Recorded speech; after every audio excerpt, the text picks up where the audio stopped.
에스겔 47장 1절부터 12절까지 말씀입니다. 제가 한 절, 우리 성도님들이 한 절 이렇게 교독하도록 하겠습니다. 제가 먼저 읽겠습니다. 그가 나를 데리고 성전 문에 이르시니 성전의 앞면이 동쪽을 향하였는데 그 문지방 밑에서 물이 나와 동쪽으로 흐르다가 성전 오른쪽 제단 남쪽으로 흘러 내리더라.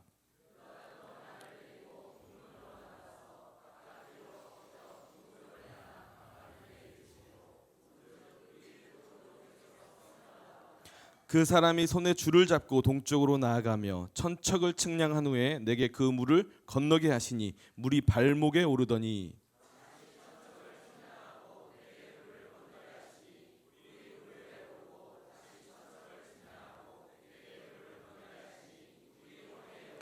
다시 천척을 측량하시니 물이 내가 건너지 못할 강이 된지라. 그 물이 가득하여 헤엄칠 만한 물이요 사람이 능히 건너지 못할 강이더라.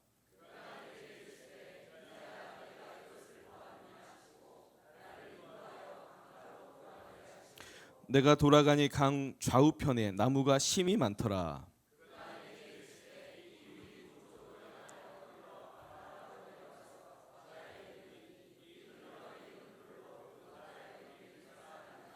이 강물이 이르는 곳마다 번성하는 모든 생물이 살고 또 고기가 심이 많으리니 이 물이 흘러 들어가므로 바닷물이 되살아나겠고 이 강이 이르는 각 처에 모든 것이 살 것이며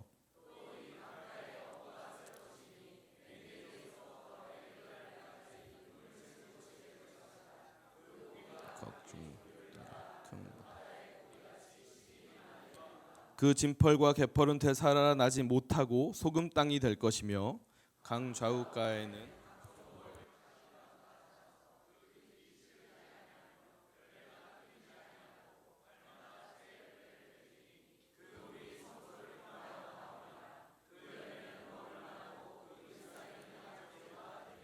아멘. 할렐루야. 네, 오늘 제가 설교한다는 소식이 여기저기 알려지면서 많은 우리 성도님들이 두 가지로 반응하시더라고요. 첫 번째는 야 오늘 빨리 끝나겠다. 그리고 또 어떤 분들은 아니야 부목사님 초심 잃었어. 예전 같지 않아. 심지어 요즘 청년들도 저한테 목사님 설교 길어졌어요. 초심 잃어버리셨어요. 이런 친구들 있어요. 참고로 저의 초심은 설교를 짧게 하는 건 아닙니다. 그러니까 초심을 잃어버린 건 아닌데 제가 혼자 말씀을 준비하면서 나의 초심은 뭔가 한번 생각해봤어요. 근데 사람은요 초심을 잘 잃어버립니다. 그렇죠? 처음에 먹었던 마음 잘 잃어버리죠. 하지만 하나님은요 우리를 향하신 하나님의 그 처음의 마음, 그 사랑의 마음을 절대 잃어버리지 않으십니다. 하나님은 초심을 잃어버리시는 분이 아니에요. 그 초심이 뭐예요? 하나님의 그 사랑의 마음이 뭡니까? 우리를 다시 살리기를 원하시는 하나님의 그 사랑의 마음입니다. 오늘 이 예배 가운데 하나님의 그 사랑의 마음이 가득 부어지기를 간절히 바랍니다. 네, 오늘 하나님께서 이 에스겔에게 환상을 보여주신 이야기가 오늘 에스겔 47장에 나옵니다. 이 배경은 그래요. 예루살렘이 BC 586년에 멸망하기 직전에 바벨론에 있는 이 포로들에게 경고하시고 소망을 주시려고 에스겔을 통해서 이 말씀을 주십니다. 처음에는 경고를 하셔요. 너희들 이렇게 죄악을 저질러서 이렇게 무너질 거야, 이렇게 망할 거야, 이렇게 끝날 거야라고 이야기하시지만 에스겔을 통해서 소망을 또 주십니다. 다시 회복하고 다시 살리시는 은혜를 부어주실 거야 약속하시죠. 우리가 잘 아는 마른 뼈의 환상, 마른 뼈들이 생기를 대어냈을 때 살아나고 군대로 일어나는 것을 이 에스겔이 보고 얼마나 기뻤을까요? 37장에서는 그 환상을 보는데 그 이후에 어떤 소식이 들렸을까요? 에스겔에게 예루살렘 성전이 완전히 다 무너졌다, 완전히 다 끝이 났다라는 소식이 들려집니다. 어떻게 보면 마른 뼈의 환상을 본 이후에는 소망을 가졌을 수도 있어요.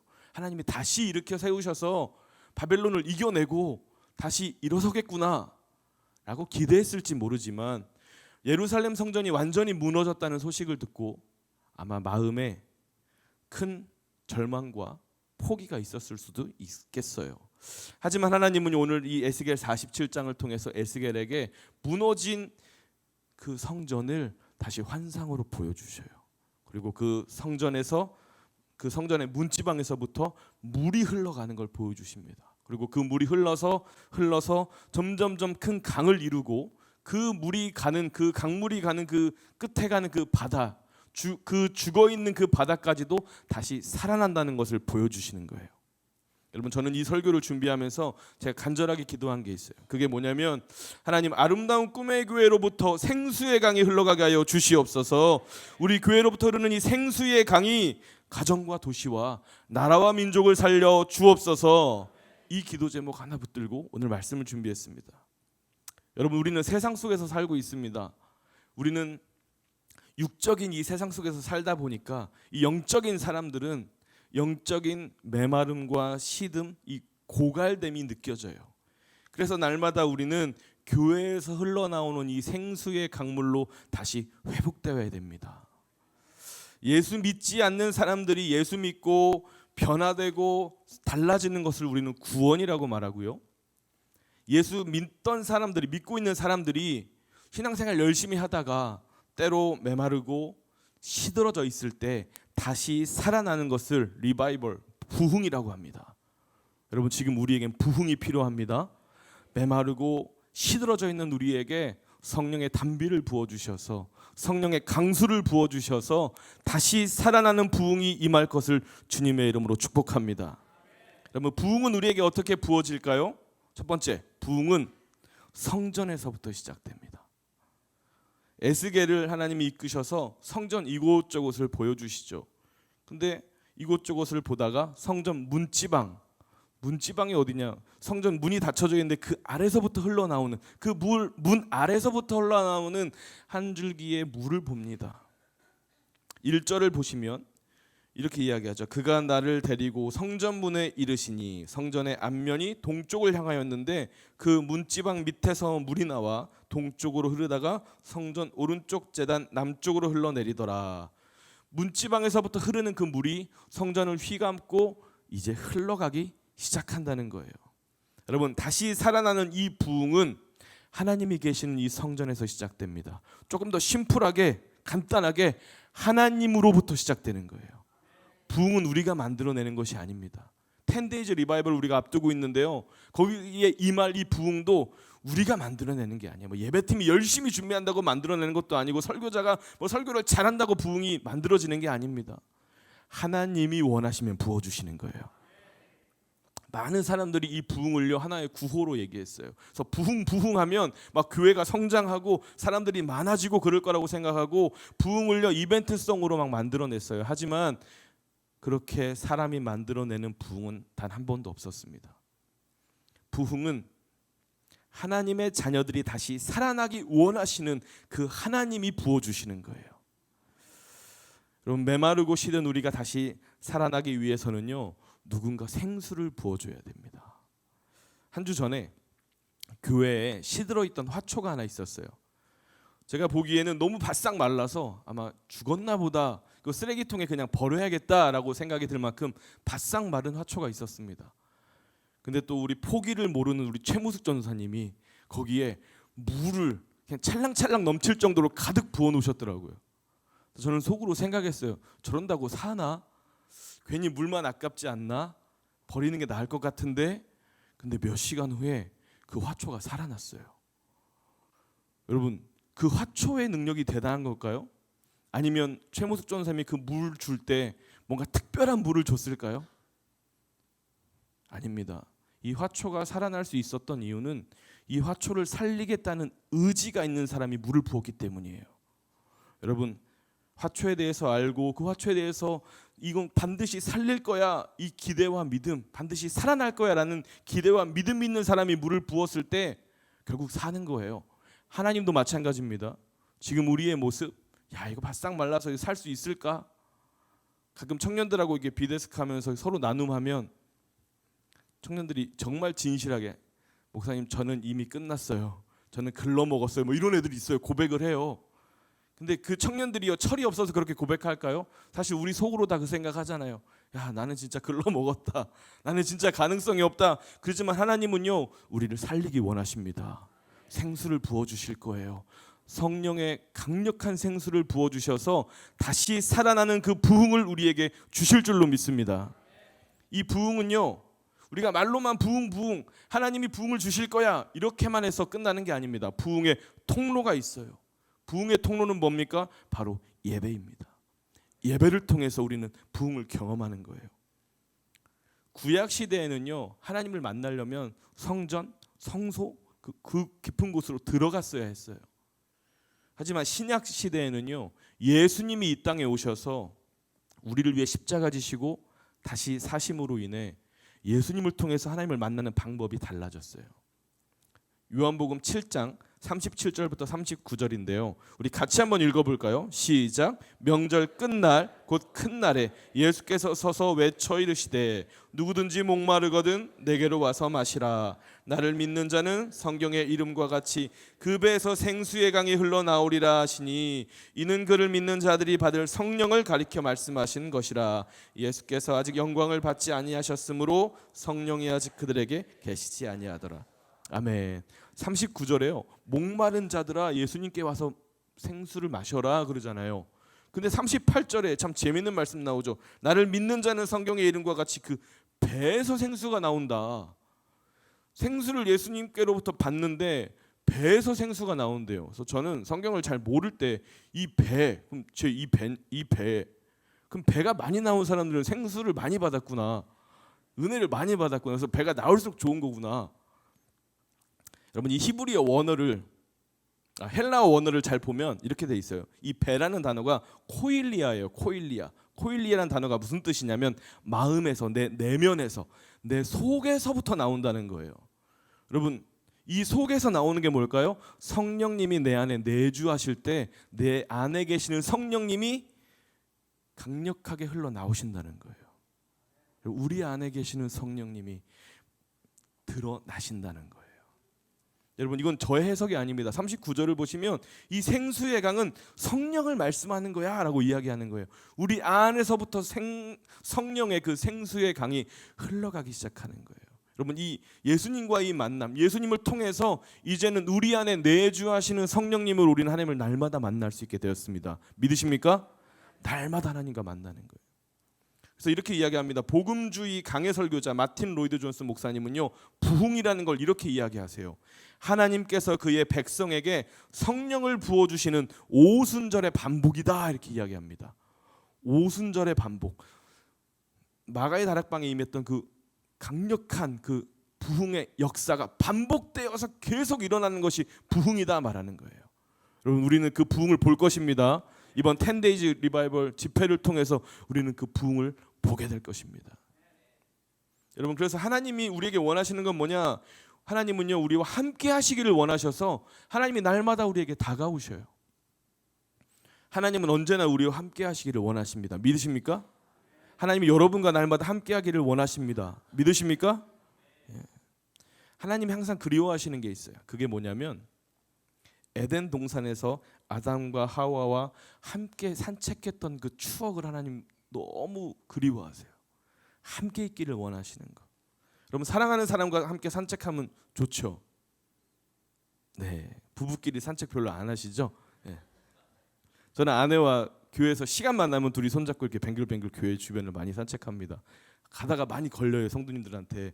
근데 참 재밌는 게 이게 이상한 관계도 아닌데 성도님들 만나면 저도 모르게 손을 놔요. 잘못하고 있는 것도 아닌데. 저는 사랑하는 사람하고 산책하는 거 참 좋아합니다. 왜요? 같은 곳을 보고 같은 말을 하고 같은 곳을 향해 함께 간다는 거 진짜 행복한 일이죠. 하나님도 우리와 그러기를 원하시는 거예요. 에덴 동산에서 아담과 하와와 함께 거닐던 그 행복을 하나님 원하시는데 이 죄 때문에 모든 것이 끊어져 버렸어요. 함께 할 수가 없게 됐어요. 그래서 하나님은요 그 행복한 추억을 회복하기 위해서 예수님을 이 땅에 보내주시죠. 예수님이요 십자가 지시면서 하나님과 우리를 연결해 주신 거예요. 함께 할 수 있게. 마가복음 15장 37절 38절에 예수께서 큰 소리를 지르고 숨지시니라 이에 성소 휘장이 위로부터 아래까지 찢어져 둘이 되니라 이렇게 말씀하셔요. 예수님이 십자가에서 돌아가셨을 때 휘장이 찢어졌단 말이죠. 여러분 휘장이 찢어졌다는 의미는 두 가지가 있어요. 우리가 담대하게 성소 안으로 들어갈 수 있게 된 거, 하나님께 담대하게 나아갈 수 있게 된 거 한 가지 의미. 두 번째는 안에 계시던 하나님이 이제 우리에게로 나오신 거예요. 가까이 우리에게 다가오시는 거예요. 하나님이 원하셨던 건 그거예요. 함께하기를 원하시는 거예요. 그래서 마태복음 28장 20절에 마지막에 이렇게 이야기하시잖아요. 내가 세상 끝날까지 너희와 항상 함께 있으리라. 하나님이 원하시는 게 이건 거예요. 모든 책의 결론은 뒷부분에 나옵니다. 결론이 뭐예요? 내가 세상 끝날까지 너희와 항상 함께 있겠다. 여러분, 이것이 우리를 향한 하나님의 마음입니다. 성령님으로 함께 하시는 그 하나님을 여러분 사모하시기를 바랍니다. 그래서 하나님이 우리에게 다가오셔요. 예배 가운데 임재하시는 그 성령의 임재로 우리 안에 날마다 마르지 않는 그 부흥의 생수, 다시 살리는 생수의 강을 부어 주십니다. 메마르고 시든 우리 사랑하는 모든 성도님들, 이 하나님의 성령의 강력한 은혜로 다시 살아나기를 주님의 이름으로 축복합니다. 두 번째, 부흥은 더 풍성하게 흘러갑니다. 흐를수록 풍성해지는 것이 부흥이에요. 하나님이 부어주시는 이 생수의 강, 문지방에서 시작된 이 생수의 강이요, 가면 더 갈수록 더 깊어지는 거예요. 그리고 나중에는 건너지 못할 강이 되고 그 강이 나중에 바다까지 흘러가서 그 바다를 살립니다. 여러분, 저는 이 말씀을 준비하면서 확신이 든 게 있어요. 세대와 세대가 흘러갈수록 하나님의 강력한 역사는 더 강해질 줄로 믿습니다. 요즘 청년 사역, 청소년 사역 어렵다고 막 이야기하지만 여러분, 살아나는 청년부, 살아나는 청소년부는 또 잘 살아나고 있어요. 우리 교회처럼 교회 학교가 마르지 않고 더 풍성해지는 교회들도 있습니다. 제가 우리 청년들을 칭찬할 때 이렇게 이야기합니다. 옛날에 어른들 세대 때는 세상 밖에 재밌는 게 하나도 없어가지고 교회 와야 제일 재밌었다. 그러니까 교회 모일 수밖에 없었다. 근데 요즘 세대들은 세상 밖에 재밌는 게 너무 많은데 그거 다 포기하고 와야지 예배할 수 있다. 너네들이 대단한 거다. 맞죠? 여러분, 청년들 보면 칭찬해 주세요. 청년들 보면 맛있는 것도 좀 사주시고 격려해 주세요. 제가 이 청년 사역을 하면서 세대로 흘러갈수록 더 풍성해지는 이 부흥을 경험합니다. 제가 지난주에 우리 패밀리 리더 한 명과 함께 용인에서 일하고 있는 청년 한 명을 찾아갔어요. 직장에서 일하고 있는데 그 점심시간에 같이 식사하자 그래서 제가 용인까지 가가지고 패밀리 리더랑 같이 셋이 식사하고 신방을 했어요. 그리고 이제 집에 오는 길에 제가 패밀리 리더를 차에 태우고 이제 데려다 준다고 가고 있는데 그 패밀리 리더가 저한테 이렇게 고백하는 거예요. 목사님, 제가 패밀리 리더가 되고 나서 청년이라는 단어만 들으면 가슴이 막 뛰고 눈물이 나와요 그러더라고요. 그래서 제가 이렇게 이야기했어요. 준식아라고 하면 안 되는데 또 준식아라고 했네. 준식이에요. 네. 자꾸 눈물 난다 그래서 부끄러워할까 봐 말 안 하려고 그랬는데 제가 이렇게 얘기했어요. 준식아, 나는 진짜 눈물이 없고 메마른 사람인데 슬픈 영화 봐도 나는 안 울어. 나는 웃어. 근데 청년들을 위해서 기도만 하면 나도 그렇게 눈물이 나온다. 동행 캠프할 때 우리 청년들 방에서 소그룹 기도하잖아요. 그때 다 각자 방으로 들어가고 그때 누군가 저에게 목사님 어디 쉬다 오셨어요? 물어보시더라고요. 제가 잠깐 사라졌었거든요. 그 기도할 때. 근데 저는 쉬러 간 게 아니고 청년들 방문을 붙들고 제가 30분 동안 계속 함께 밖에서 같이 기도했어요. 근데 눈물이 없는 제가 그렇게 방문 부여잡고 그냥 기도하는데 왜 이렇게 눈물이 나는지 30분 동안 눈물 흘리며 청년들 위해서 기도하고 이제 안 운 척 해야 되니까 눈물을 닦고 다시 이제 강당으로 가는데 저희 아내가 저를 딱 보더니 울었네? 딱 그러더라고요. 저희 아내만 알아보더라고요. 그래서 제가 준식이한테 그 이야기를 했어요. 야, 나도 내 마음에 하나님 이렇게 뜨거움을 주시는데 이게 흘러가는구나. 이게 패밀리 리더들한테 가고 또 리더들한테 가고 이게 함께 눈물을 흘리는구나. 근데 제가 혼자 생각해봤어요. 내가 언제부터 이렇게 눈물로 기도를 했을까 보니까 담임 목사님한테부터 이걸 받은 거예요. 제가 우리 아름다운 꿈의 교회에 와서 기도할 때마다 눈물이 자꾸 나는데 왜 그럴까? 근데 담임 목사님을 제 옆에서 잠깐 이렇게 구경하잖아요. 관찰하잖아요. 기도하실 때 이렇게 얼굴이 빨개지실 때가 있어요. 확 얼굴이 빨개지고 담임 목사님들이 경상도 사나이셔가지고 눈물을 흘리시지 않지만 꾹 참으시는 게 보이더라고요. 울컥울컥 하실 때가 있는 거예요. 그 성도들을 향한 마음, 청년들을 향한 마음이 나에게 흘러오는구나. 여러분, 이 부흥의 성령의 강력한 역사는 흘러갈수록 강해지는 거예요. 믿으십니까? 우리 성도님들에게 이 강력한 부흥의 역사가 흘러가기를 간절히 바랍니다. 그래서 에스겔이요, 주님 손에 이끌려서 이 흘러가는 생수의 강물을 봅니다. 근데 이 깊이가요 이렇게 나와요. 3절부터 5절을 쭉 보면 성전 문지방에서 흐르는 이 물이 천척, 이게 1000규빗인데 이건 한 500m 정도 돼요. 500m를 지나고 보니까 발목까지 오는 물이더라. 그리고 다시 500m를 또 가니까 무릎까지 오더라. 또 500m를 가니까 허리까지 오고, 또 500m를 가니까 깊이 잠기는 물이 돼서 건너지 못할 강이 되었다 그래요. 여러분, 시대가 흐르고 세대가 흐르고 부흥의 강물이 흘러가고 흘러갈수록 더 깊어질 것입니다. 하나님의 은혜는요 충분합니다. 믿으십니까? 우리에게 부어주신 하나님의 은혜는 충분합니다. 더 깊음으로 가기 위해서 우리가 한 걸음 내딛는 게 중요한 거예요. 요한복음 1장 16절에 우리가 다 그의 충만한 데서 받으니 은혜 위에 은혜다 이렇게 이야기하잖아요. 충만하신 하나님의 은혜가 우리에게는 이미 부어졌다는 거예요. 충만하신 은혜.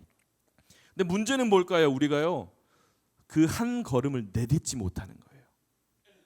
자, 여기서 발바닥, 처음에 물을 딱 만났을 때 발바닥에 닿았다 그러죠. 여러분, 저는 발목에 닿았다 그러죠. 이것을 원어를 잘 찾아보니까요 발바닥이에요. 이게 무슨 뜻이냐면 히브리어 원어에 물이라는 마임이라는 단어랑 끝이라는 에페스라는 이 단어 두 단어만 사용됩니다. 그래서 물의 끝, 발끝, 이 바닥으로 닿는 이 물의 끝 정도 된다는 게 그러니까 바닥에 흘러가는 물이라는 거예요. 여러분, 이게 뭘 의미할까요? 우리의 발바닥으로 그 은혜 안에 뛰어드는 그 한 걸음이 중요하다는 거예요. 시작은 우리 성도님들의 한 걸음이에요. 이어서 무릎으로 가죠. 깊이가 무릎으로 가요. 이게 뭡니까? 무릎은 기도를 의미합니다. 우리가 한 걸음 내딛고 기도로 나아가는 거예요. 허리까지 가죠. 허리는 뭘 상징합니까? 성경에서 허리는 힘을 상징하는 거예요. 힘을 다해서 내딛는 거예요. 힘을 다해서 기도하는 거예요. 그럼 어떻게 됩니까? 마지막에 이 깊은 은혜의 강물에 잠기게 된다는 거예요.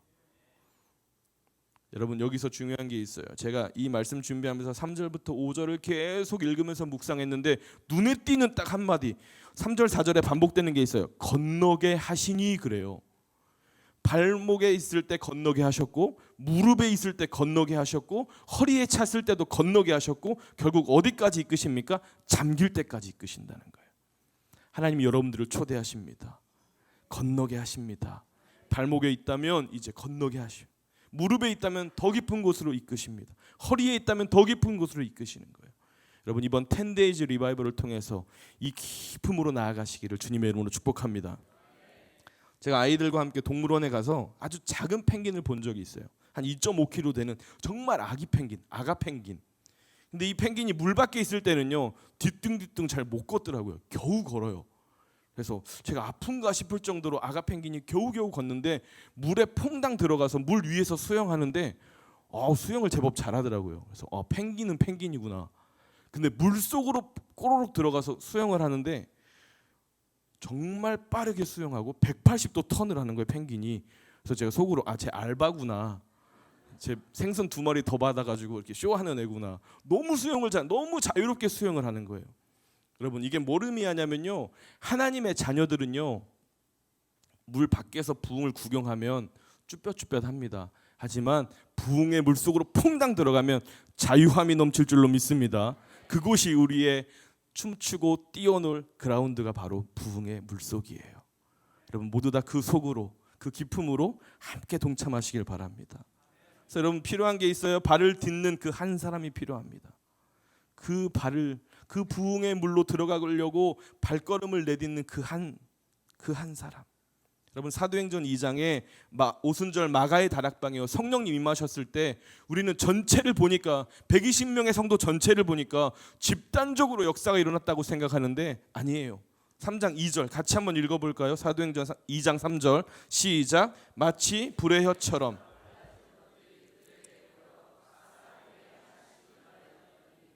자, 보세요. 각 사람 위에 하나씩 임한 거예요.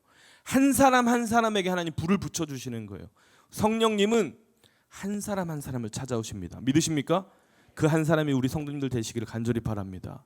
에스겔도 마찬가지예요. 에스겔 37장 10절에 군대를 바라보는 생기를 대원해서 군대가 일어나는 것을 본 에스겔이 여기서 이렇게 말하죠. 생기가 그들에게 들어가매 그들이 곧 살아나서 일어나 서는데 극히 큰 군대더라. 여기서 두 단어를 사용해요. 생기, 루하흐라는 생기, 성령, 그다음에 일어나다, 아마드라는 단어가 있거든요. 이 단어, 이 부흥을 뜻하는 성령과 일어나게 하시는 이 두 단어가 이미 에스겔 2장에 에스겔 개인에게 임합니다. 그러니까 공동체적인 부흥 전에 개인에게 먼저 부흥이 일어난다는 거예요. 에스겔 2장 2절 같이 읽어볼까요? 시작. 그가 내게 말씀하실 때에 그 영이 내게 임하사 내가 그 말씀을 하시는 자의 소리를 들으니 이렇게 말. 그 영이 내게 임하사 나를 일으켜 세웠다 그러잖아요. 그 영이 바로 루하흐. 일으켜 세우다가 아마드.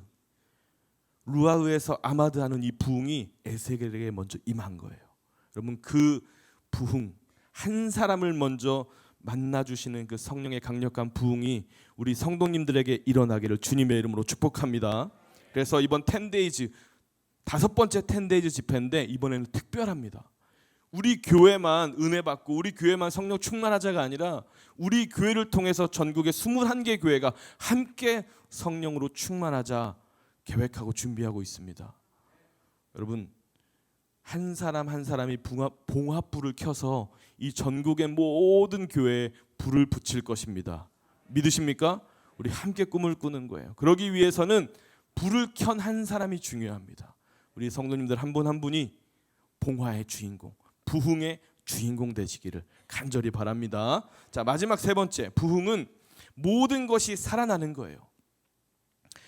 예배를 통해서 하나님으로부터 시작된 이 부흥의 물결은 뛰어드는 그 사람들을 살리고 그 강물이 흐르고 더 풍성하게 흘러서 어떻게 되냐? 그 강물에 닿는 모든 것들이 살아납니다. 여러분 에스겔 47장 8절부터 9절을 보면 이 물이 동쪽으로 향하여 흘러 아라바로 내려간다 그러죠. 그리고 마지막 9절 마지막에 이 강이 이르는 각처에 모든 것이 살아날 것이다 이렇게 이야기합니다. 여러분 여기서 아라바가 어딘 줄 아십니까? 아라바는 지금의 사해 부근의 그 지역을 아라바라고 해요. 여러분 사해라는 바다 아시죠?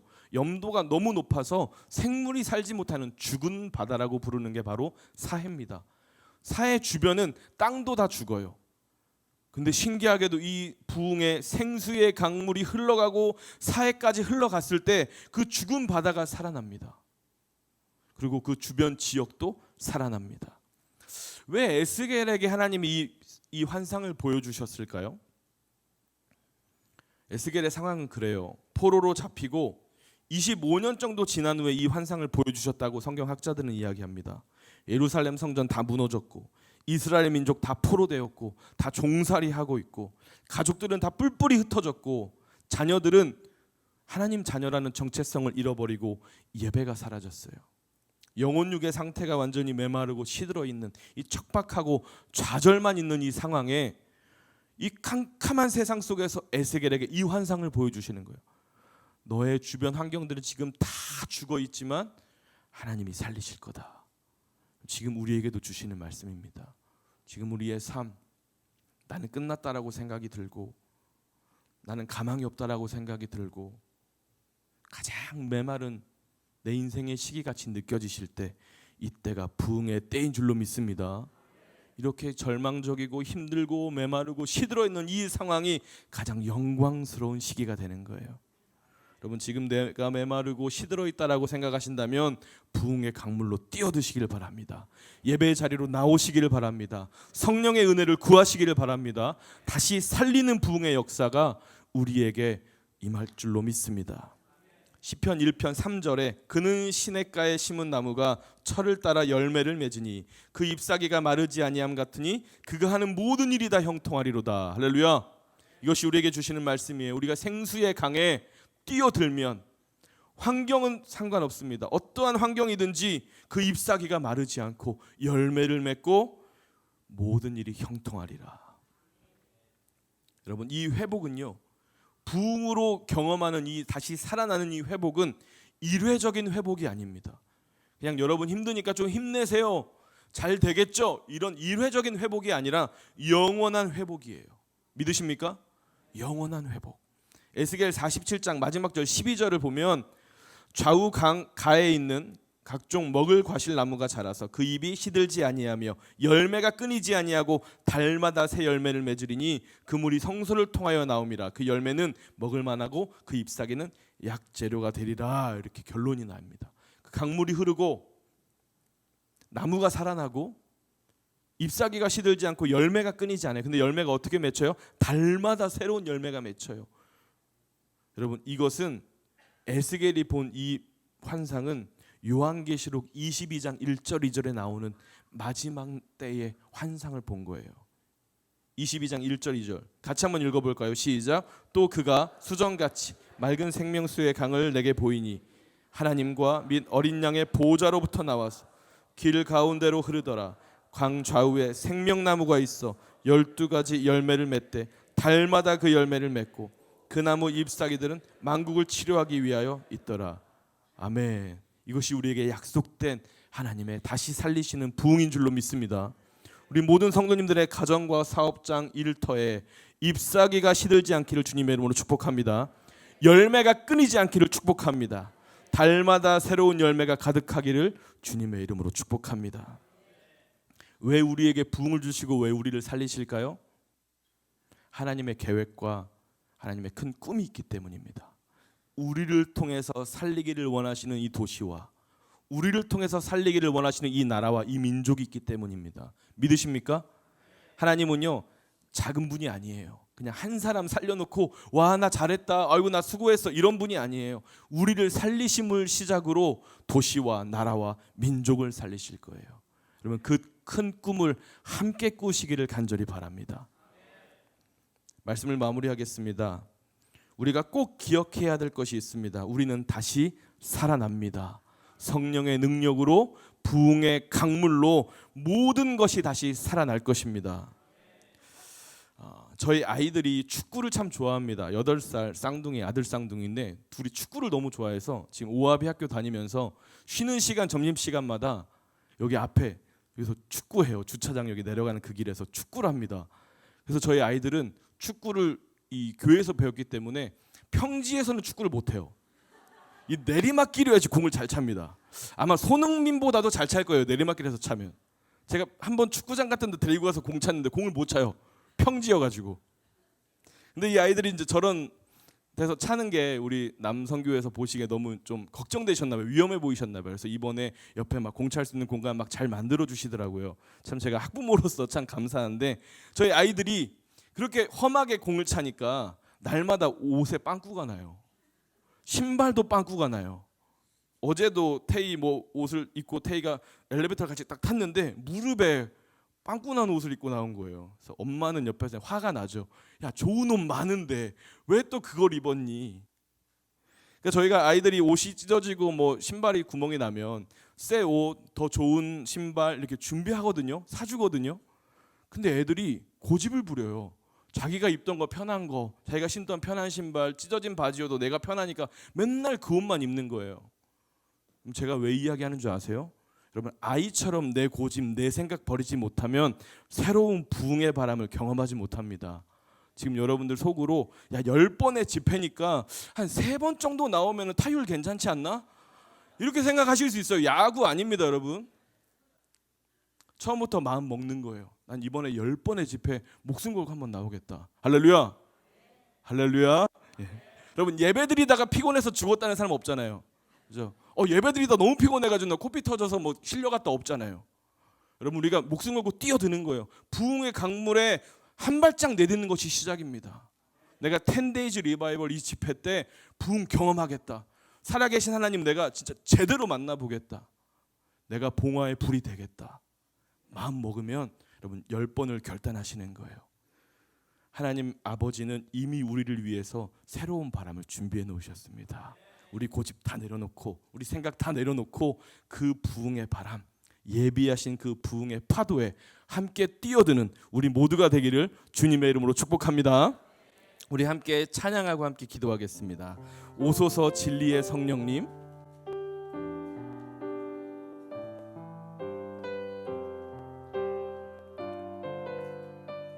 오소서 진리의 성령님, 오소서 진리의 성령님,